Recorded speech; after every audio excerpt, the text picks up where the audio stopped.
And so what I'm going to do is take this thing and I'm going to clone it upwards. So I'm going to clone it and make a few additional copies of it. Now, do I want copies or do I want instances? Well, that's kind of up to, it's down to, well, do I feel like I'm going to manipulate these individually later? I probably won't, but I'm just going to hold down Shift while I'm in move mode and click on that and drag up a certain amount, a certain distance that I want that to be spaced, okay? Something like this. And then holding down Shift is going to give me the clone options. So the clone options are going to come up and I say copy, instance, or reference. Remember the differences between those. I think what I'm going to do is say instance, and I also have the chance here now to make a number of copies. So let's see, I'm going to want, what I say, 3 more. So click OK. And I have my 3 copies. Now, I need some details. When you're doing 3D, really, the devil's in the details there. So ordinarily, telephone poles have a little bracket that holds these up. So we're going to create that bracket now. I'm going to go to the front view. So I'm going to move this into place, this little bracket into place. So I probably need to do a little bit of finessing.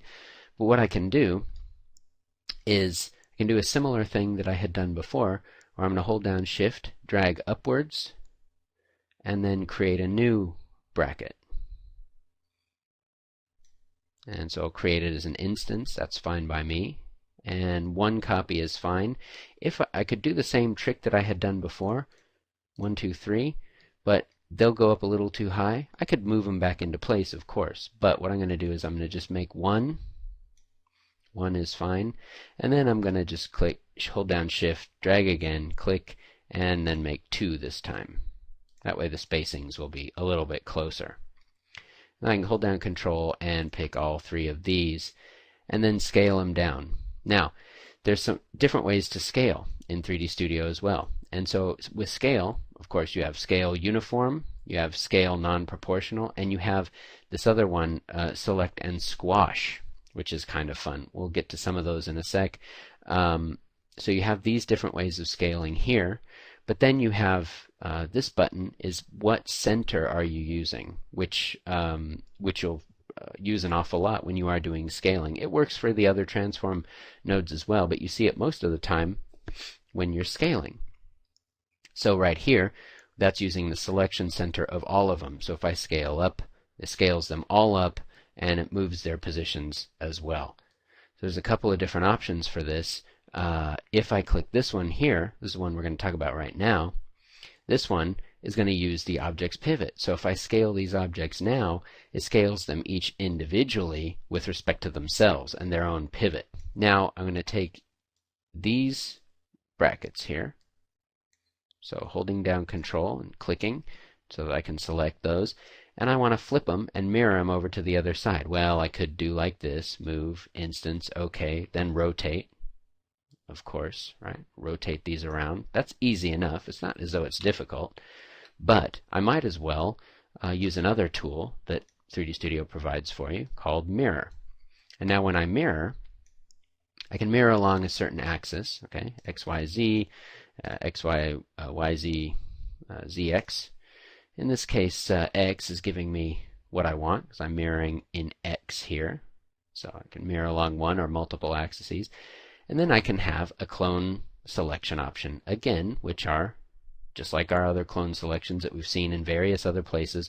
No clone, a copy, an instance, a reference. In this case, instance, I guess we'll do. I think that's what we had done before, so instance, fine. And then you have an offset, so I can actually switch the offset, because they're mirroring about the object's pivot, and pretty much position them all in one swoop of a tool. Now I'm going to make these little insulator caps that attach the wires to the wood. So what I'm going to do is go to Create, and I'm going to create a cone.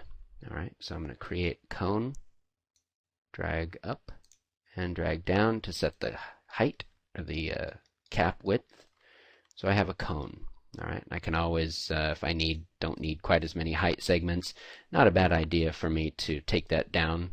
If I don't need it, don't put it in. 24 sides, be nice and smooth that way.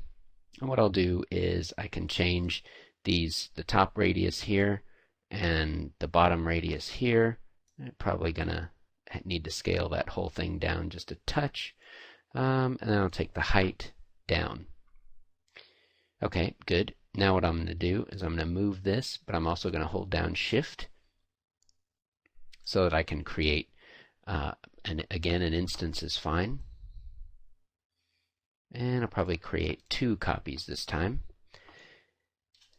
But what I'm also going to do is scale these new 2 copies down just a little. Move those up.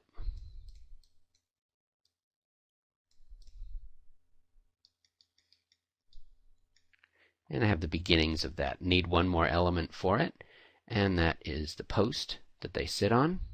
So I'm going to create a cylinder. Go in here and create a cylinder about in the middle of that. Create a fairly decent height on there.